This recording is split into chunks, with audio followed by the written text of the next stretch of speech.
There was a Facebook post about how the power grid was overloaded.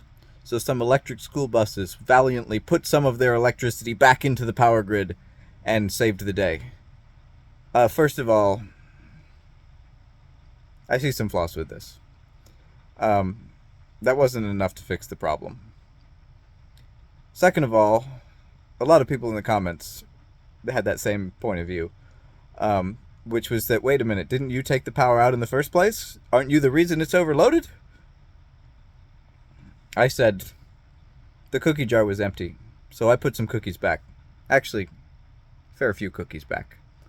Um, and therefore, that proves that I was not the reason the cookie jar was empty. I actually just fixed it. Ha. And, oh my gosh, all of these lunatics in the comments. There's one common thread to all their comments. It's, you're stupid. You're not very smart. Your analogy is not very good analogy. I'm like, but you understood it. You just don't like it. Like, my point is valid. It stands. You're angry about the fact that I'm right, and it makes you look like an idiot.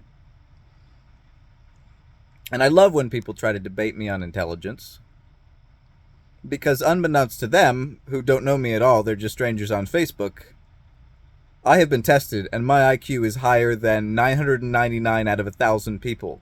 And the guy who tested me said that's actually just the highest number our computer can print. Your IQ is substantially higher than that. And I don't brag about it. In fact, I want to level with you guys. The reason that I know AI is a bad thing is because being smarter does not equate to being happier, more successful, or in any way better than other people. It's more of a problem than anything. I mean, look at Sheldon Cooper's whole life. It's more of a problem than it is a solution. So it doesn't go to my head anymore. Like it did in middle school. I thought I was the greatest because I was smart, but guess what? The other kids didn't, and the adults don't either. All right, I want to be good. I want to be kind. I want to have a meaningful relationship. Being intelligent is useful in niche scenarios. It doesn't even help you get a job, to be honest with you. What helps you get a job is what the piece of paper says about you, whether it's your resume or your degree or your certification or your experience, whatever it is, or your references. Being smart, nobody's ever hired somebody just because they're smart. So being smart is not what stupid people think it is. Um, and for the record, most people don't even know what smart is. Smart is the ability to learn quickly. It's not the fact that you know a lot of things. That's called knowledge. Knowledge is knowing a lot. Being smart is being able to learn quickly. So you can be smart, and you can not necessarily be knowledgeable. And you can be very knowledgeable, even though you're not very smart. And really, the knowledge is much more valuable than the ability to acquire it. Right? So here we are on Facebook. And all of these people are calling me stupid. And I'll be honest, it does hurt a little bit. It bothers me. But I know a lot about electricity. They're like, maybe you need to go back on the school bus, kid. I'm like, just so you know, I graduated from my high school when I was 16 years old with an advanced studies diploma, and I was the first one ever to get a college credit as a freshman in high school. Just so you know. When I was in middle school, I was in a college research laboratory building circuit boards for an experimental detector that could molecularly analyze the air on the other side of the room. Who the fuck are you? All right? Please educate me about electricity. And one guy was smart enough to take his comments off. And I just want to tell you all, it was John Adams and Thomas Jefferson, not the great Winston Churchill. I don't know much about Winston Churchill. But I'll tell you what I know about Thomas Jefferson. I've been to his house more than once. That guy, he's a genius.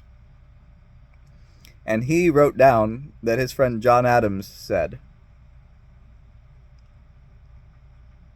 "He who's not," do you know where I'm going? "He who's not a liberal by the age of 15 doesn't have a heart. And he who's not a conservative by the age of 20 doesn't have a brain." Okay, if you really think that electric cars are solving the fact that the electrical grid is overloaded, you are not very smart. Okay? That's just not possible. That's just not practical or a reasonable thing to say. Because let me tell you, 15 years ago when electric cars didn't exist, the electrical grid was never overloaded. Now, all these people plug in their car to charge it, and the electrical grid is overloaded. And they said, don't worry, we're not the ones that caused this problem. We put some back. Okay, well, thank you for putting it back. And I understand, like, trust me, I'm not so stupid that I haven't heard their argument and I don't understand their point of view. I just know that it doesn't work. It doesn't actually work that way in reality. They say, no, we charge the cars at night when the power demands are low. Well, the power demands aren't that low at night when it's still 86 degrees right now. Everybody's air conditioner is running all night, same as it is all day. That's one of our peak electricity, maybe peak is the wrong word, but that's one of our premier electricity demands in the summertime. So at night, the grid is not that much less used in the summer. Yeah, there's less people firing up their hot water heater. Maybe electric stoves. I think, again, electric stove is not great. The most efficient way to create heat is by fire, burning things. Natural gas is 100% the way to go. And if the price of natural gas were to go up, it would do so much good for the environment. Because we would stop just burning it as a waste product, or worse, just letting the methane go. Anyhow, I don't want to get in too deep here because this is a video for those folks who don't get it. Like, this is a video for people who really don't have a clue about how the electrical grid works. The thing about the idea that the car charges up when demand is low and then returns the power when demand is high is the reason why peak demand is at 5 p.m. It's because everybody comes home from work and they turn on the shower and they turn on their electric range and they turn on their TVs and their lights and they kick their air conditioning back into full gear. And what do they do now? Well, if you have an electric car, the first thing they do when they get home is they plug that sucker in. It's not doing most of its charging when demand is low overnight or during the day when people are at work. The school buses, like, this is a perfect example. School buses operate in a very predictable manner. We know when the school bus schedule is. The school buses work hard in the morning, and then they sit around all day, and then they work hard in the evening, and then they sit around all night. Do you think that the school buses are putting power into the grid as everyone's leaving school and work? No, they're out doing their route. They're out driving around then. In the morning and in the evening, when demand is at its peak, the school buses are not plugged in. But when they do their charging is in between those times. They do their charging in the middle of the day and then also at night. So it was the middle of the day, the power grid was overloaded, and the school buses put some of their power back into the grid. Yeah, what happened was the charging thing flipped because the rate changed, because the power company was in desperate need of electricity, and so the school buses stopped charging and started returning the power to the grid. Now, great. I think that's a wonderful, smart feature that we have. When the grid is overloaded, people have the opportunity to give some back and help the rest of us who just need a little bit. Awesome. These massive super users of electricity, when the grid is overloaded, they can give some of their excessive use back. Good. But that's not them helping. Oh my God. And I said, literally, these people are trying to teach me about wisdom and knowledge and intellect. But they can't understand that 10 minus 8 plus 4 is not you making the number go up. They're like, oh, but we gave 4 back. I'm like, but you took 8 out. That's why the power grid was overloaded. Because of you. No, you didn't charge it up at night. It's a school bus. You drove it in the morning. And then you plugged it in. Why do they plug them in? Because they need to charge. and I just want to bare my soul on this. The left wingers, they think they're smart people. They're not smart people. Most of them are very unintelligent. They have a job in an office, though. That makes them smart, right? That makes them smarter than them dirty construction workers, right? Like, no. Actually, no. Do you know what the most common... It's maybe changed, but it used to be well known and a hilarious life fact that the most common car that an American millionaire drove was a Ford F-150. Now, that doesn't relate to their IQ. But it does tell you something. It does tell you something. All these people with their Priuses that think that they are the super master race. Meanwhile, they think that they're saving, they so desperately want to help the poor and struggling underprivileged minorities, they say. But do you know who gets hurt by the power grid being overloaded and the rate going sky high? The poor and underprivileged minorities. Actually, even the poor and underprivileged majorities, because there's more white poor people than there are black poor people. Not that it matters, but it's poor people. That's who gets hurt by it. And you know what poor people don't have? Electric cars. I don't know any poor person that has an electric car. I know some middle class people who have Priuses. All right.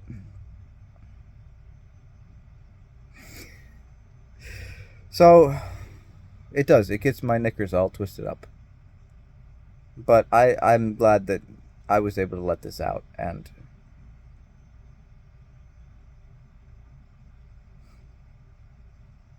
I wish I could explain it to these very ideologically manipulated thought slaves that think they're so smart. That they understand that if you take a battery and you charge it up off the power grid and then you put some of that power back in, that you've made the power grid better. What they don't understand is how much of the actual energy is lost in transmission and conversion and retransmission. You have to take the power, you have to take the 480 volt supply, drop it down to 240, again, put it through I don't know what a voltage a Tesla charges at, but it's not 240 volts of AC. It's a DC charger. And so you have to then convert it from AC to DC and to the right voltage. And then you charge up the battery, and the transmission lines lose energy, and the voltage conversion for the power company's transformer loses energy. And then the voltage conversion and the AC-DC conversion loses energy. And then charging it into the battery heats up so much that sometimes they catch on fire. That is energy being lost. And then they do it backwards. Then they say, okay, now we're going to turn it back into 240 volt AC, and then we're going to turn it back into the 480 volt AC and send it back to the power company, and then we're going to send it back to somebody else and convert it to 240 volts again, so that they can then charge their electric car, which is why the power grid is overloaded. And they're like, we did it, we fixed it, we fixed the energy crisis. And it's like, and why is there still an energy crisis? Apparently the power grid is overloaded. And I also it blows my mind. It's like, that's why in liberal places where they have so many electric guitars, I wish that was what California loved, was Aerosmith. But that's not what they love. They love electric vehicles. In California, where they have so many electric cars, they love the Tesla, but they hate Elon Musk. They're very confused people. They have the best power grid that's always working well at peak times. They're the only state that has to turn the power grid off because they don't have enough. What is a rolling brownout? I live in Virginia, where we have the most data centers. We still don't have that much problem. Meanwhile, California would have you think that they have solved the problem with renewable electricity and electric cars, but actually Texas is our country's leader in renewable electricity production. Texas. You couldn't make it up, folks. I was surprised to hear that too. But the state with the most solar and wind and renewable power generation is Texas. And their power grid, let me tell you, they don't have a lot of electrical cars. They have a very stable baseline conventional power grid that they have added renewables to. Their power grid can power whatever they need all the time. And let me tell you, people in Texas, they do have bigger houses. They have bigger, just crazy ideas. They probably use a fair amount of electricity. They have bigger air conditioners, I'll tell you that. So it takes a really intentional ideological commitment that I will commit to this cult beyond reason, beyond common sense, beyond evidence. And that is not the sign of an intelligent person. The ability to learn can be restated as the ability to change what you believe. Leftists don't have that.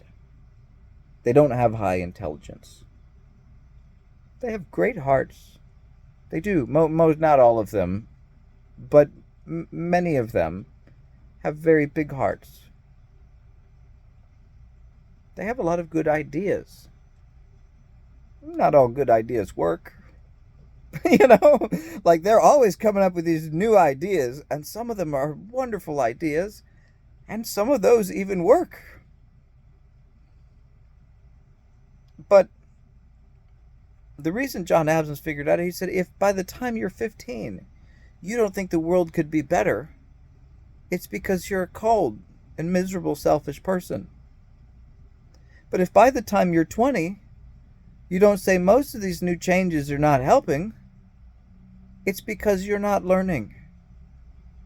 Because you're not very smart. That doesn't mean you're lesser of a person. But it does mean you probably shouldn't call me stupid. I don't go pick a fight with The Rock. He's very strong. The best one I heard today, and I just want to leave you all with this. The best one I heard today was that I'm not very good at metaphors. And that's a sign that I'm dumb. I'm like, yeah. Yeah, if you know about smart people, they're really good at figurative language and social skills. That's what we excel in. That's what Sheldon Cooper is known for, taking things very not literally, for using great analogies and metaphors. And no. Smart people are known for being terrible at those things. I'm like, you don't even watch TV shows about smart people. Goodbye.